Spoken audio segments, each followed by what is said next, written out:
Et si je vous disais que la prostate, cet organe masculin si discret, peut devenir votre pire cauchemar après 50 ans, mais qu'il existe des solutions naturelles pour le protéger? Dans les 20 prochaines minutes, je vais vous révéler 4 protocoles complets pour prendre soin de votre prostate, éviter la chirurgie et retrouver votre confort urinaire.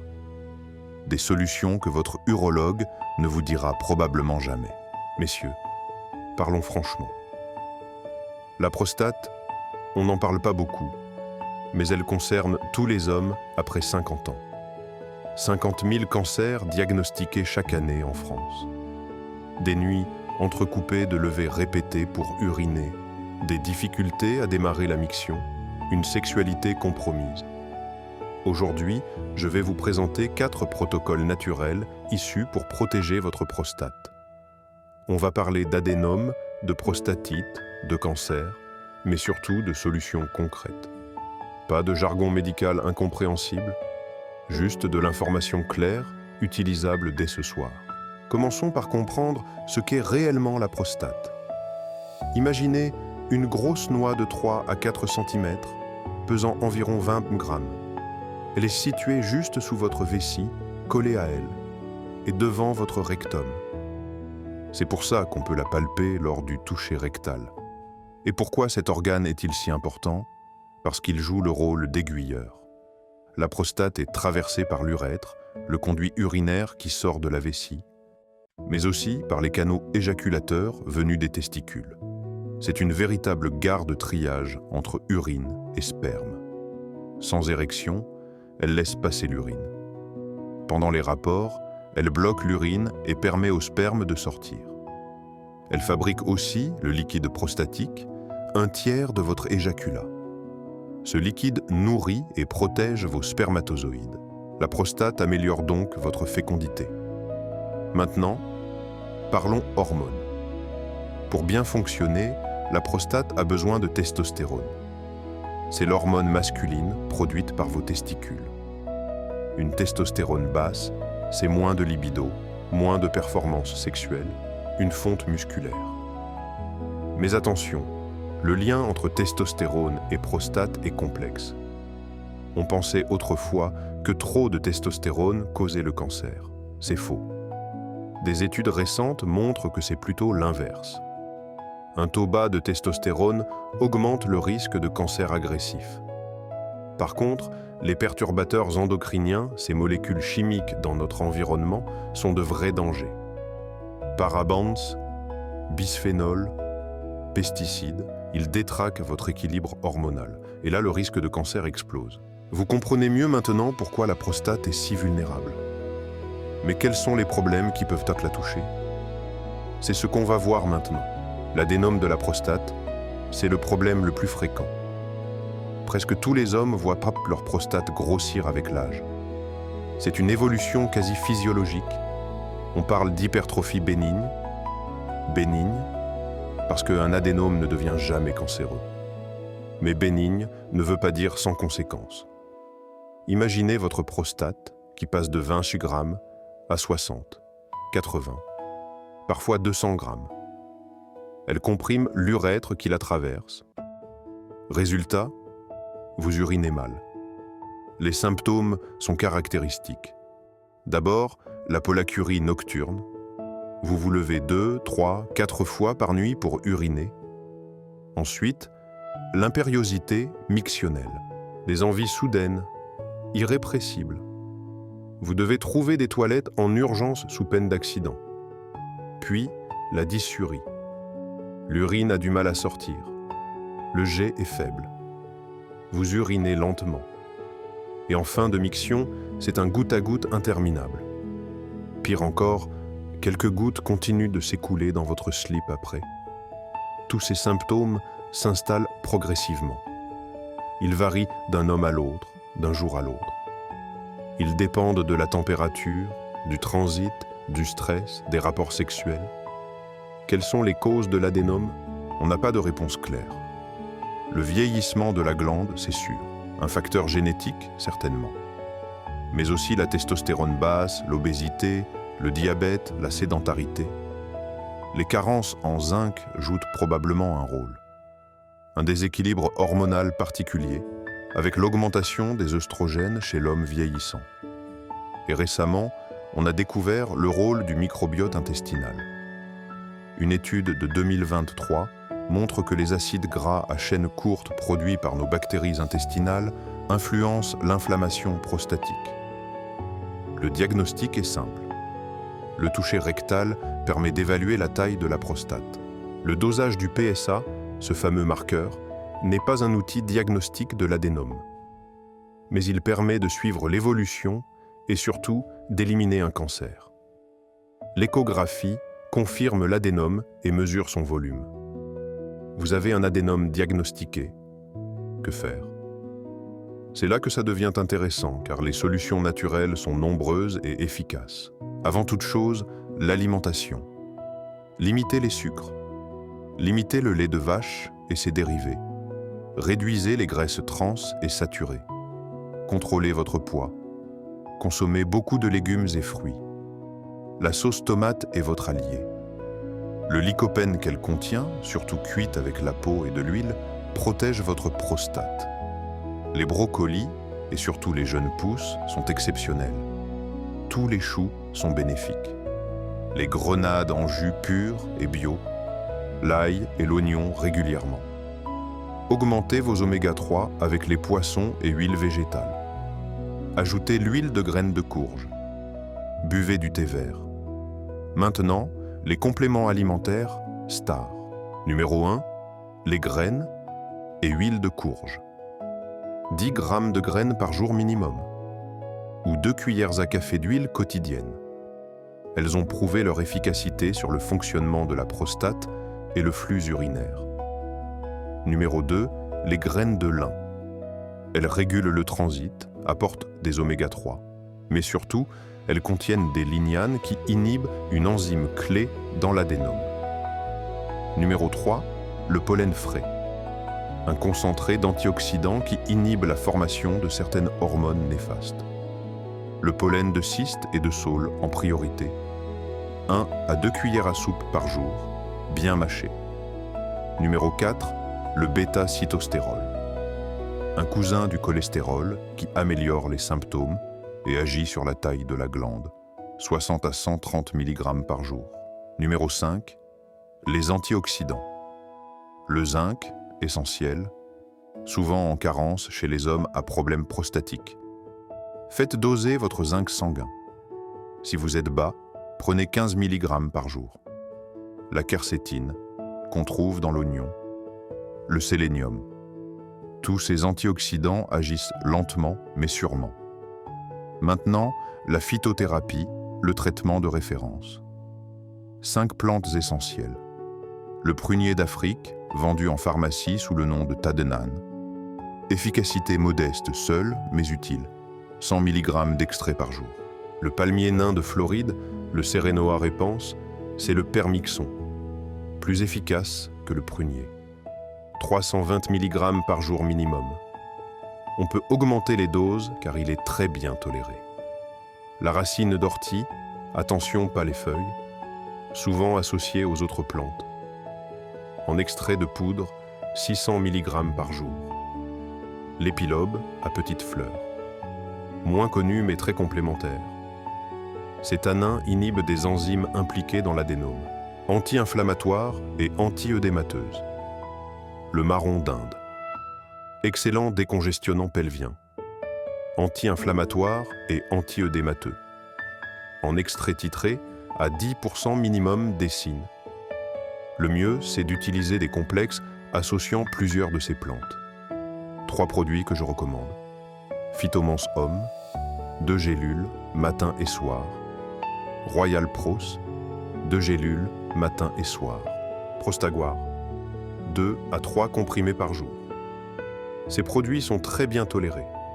Leur seul défaut, ils ne guérissent pas. Ils sont efficaces tant qu'on les prend. Si on arrête, les symptômes reviennent progressivement. L'homéopathie peut compléter. Sabal cerulata 5, CH, Serenoa repens 5, CH, Prunus africanus 5, CH. ou des remèdes de terrain comme Thuya 9CH, Baritacarbe 7CH, Conium 5CH, Sepia 9CH. Des complexes homéopathiques existent aussi. Vous voyez, les solutions naturelles pour l'adénome sont nombreuses. Mais parfois, l'opération devient inévitable. Et puis il y a d'autres pathologies prostatiques à connaître. La prostatite, on en parle peu. Pourtant, elle est plus fréquente qu'on ne le croit. C'est une infection de la prostate, toujours d'origine bactérienne. Deux types de prostatite. Les aigus, souvent des infections sexuellement transmissibles. Parfois très violentes, avec fièvre, frissons, douleurs périnéales intenses. Le traitement, ce sont les antibiotiques rapidement, pendant 2 à 4 semaines. Puis les chroniques, bien plus sournoises. Elles font monter le PSA chroniquement. Elles peuvent simuler un cancer, et c'est là le piège. Beaucoup d'hommes sont biopsiés pour rien à cause d'une simple prostatite chronique. Les symptômes sont variables. Parfois aucun, juste un PSA élevé. Parfois des troubles urinaires, une douleur pelvienne. Un signe très évocateur, la douleur au toucher rectal de la prostate. Ou encore, une douleur brûlante à l'extrémité de la verge. Les prostatites chroniques sont souvent liées à des microbes particuliers, les chlamydias. Ces bactéries restent cachées dans la prostate. Elles créent une inflammation à bas bruit. Le traitement est difficile. Des antibiotiques pendant 10 à 30 jours. Mais on arrive rarement à stériliser complètement la prostate. Le risque de récidive est élevé. Pour les traitements naturels, c'est décevant. On peut donner les mêmes complexes de plantes que pour l'adénome, en privilégiant les formules contenant de l'épilobe. Des huiles essentielles en suppositoire peuvent aider. Cyprès, myrte, sarriette des montagnes, lentisque pistachier, lemongrass, ou en gélules gastro-résistantes. Le massage prostatique peut aussi être utile. C'est désagréable, il faut introduire un doigt dans le rectum, mais ça décongestionne la glande. La prostatite, c'est la pathologie la plus compliquée à traiter. Mais parlons maintenant du sujet qui fait le plus peur, le cancer. Le cancer de la prostate est devenu le premier cancer masculin en France. 50 000 cas diagnostiqués par an. Mais attention, il y a un énorme problème de surdiagnostic. Après 75 ans, plus de 2/3 des hommes ont des cellules cancéreuses dans leur prostate. Pourtant, seuls 10% feront un vrai cancer symptomatique. Que veut dire ces chiffres? Que beaucoup d'hommes fabriquent des cellules cancéreuses qui ne donneront jamais de cancer évolutif. Elles resteront quiescentes ou disparaîtront.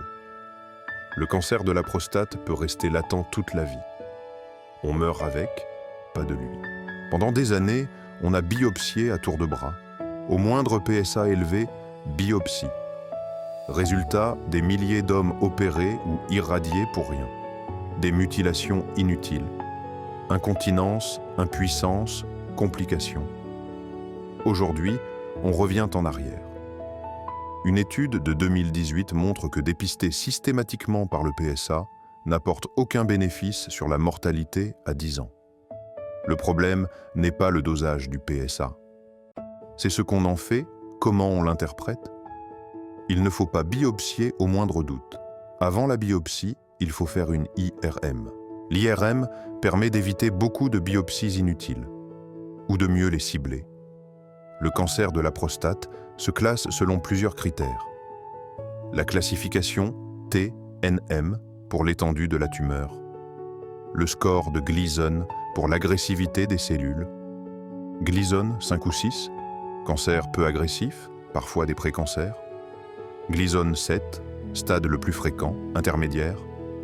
Gleason 8 et 9, cancer agressif. Le niveau de PSA au diagnostic influence aussi le pronostic. Moins de 10, meilleur pronostic. Plus de 20, plus péjoratif. Pour prévenir le cancer, 10 règles essentielles. 1. Réduire le lait de vache et dérivés. 2. Réduire les graisses trans et saturées. 3. Contrôler son poids. 4. Réduire les sucres. 5. Augmenter légumes, crudités, fruits. 6. Graines de lin quotidiennes. 7. Évitez parabens et bisphénols. 8. Activité physique régulière. 9. Limitez l'alcool. 10. Optimiser la vitamine D. Les traitements médicaux du cancer sont multiples. Chirurgie si le cancer est limité à la prostate. Radiothérapie pour les patients trop âgés ou les cas particuliers. Curithérapie, de moins en moins proposée. Ultrasons avec l'ablaterme, mieux toléré mais risque de récidive un peu plus élevé. Hormonothérapie dans les cancers métastasés. Chimiothérapie en dernier recours. La surveillance active est une option de plus en plus proposée. Pour les petits cancers, glyzone 5, 6, parfois 7. On surveille sans traiter, examen clinique, PSA, IRM régulier, parfois biopsie tous les 2 ans. Mais c'est discutable. Une étude de 2023 montre qu'il n'y a aucune différence de mortalité à 15 ans entre surveillance active, chirurgie et radiothérapie. 25% des patients en surveillance active étaient toujours vivants sans avoir reçu le moindre traitement. Mais attention, surveillance active ne veut pas dire ne rien faire. Il faut accompagner avec des traitements naturels. Alimentation stricte, régime pauvre en glucides, voire cétogène.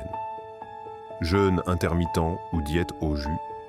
Protocole métabolique du Dr Schwartz. Stimulation immunitaire avec Viscom Album, immuno-homéopathie, mycothérapie. Compléments alimentaires, vitamine D, antioxydants, resveratrol, extrait de brocoli. Il y a de quoi agir activement pendant une surveillance active. Vous voyez, le cancer de la prostate n'est pas une fatalité. Il existe des solutions pour le prévenir, le surveiller, l'accompagner. Récapitulons maintenant tout ce qu'on a vu. On arrive à la fin de cette vidéo. Vous avez découvert 4 protocoles pour protéger votre prostate.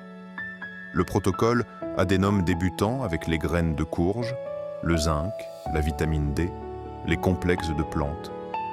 Le protocole adénome évolué avec des doses plus élevées, des cures d'antioxydants, du bêta-cytostérol, éventuellement des alpha-bloquants. Le protocole prostatite avec antibiotiques si nécessaire, probiotiques, drainage hépatique, complexes de plantes, huiles essentielles. Le protocole surveillance active du cancer avec alimentation stricte, protocole Schwartz, stimulation immunitaire, compléments alimentaires.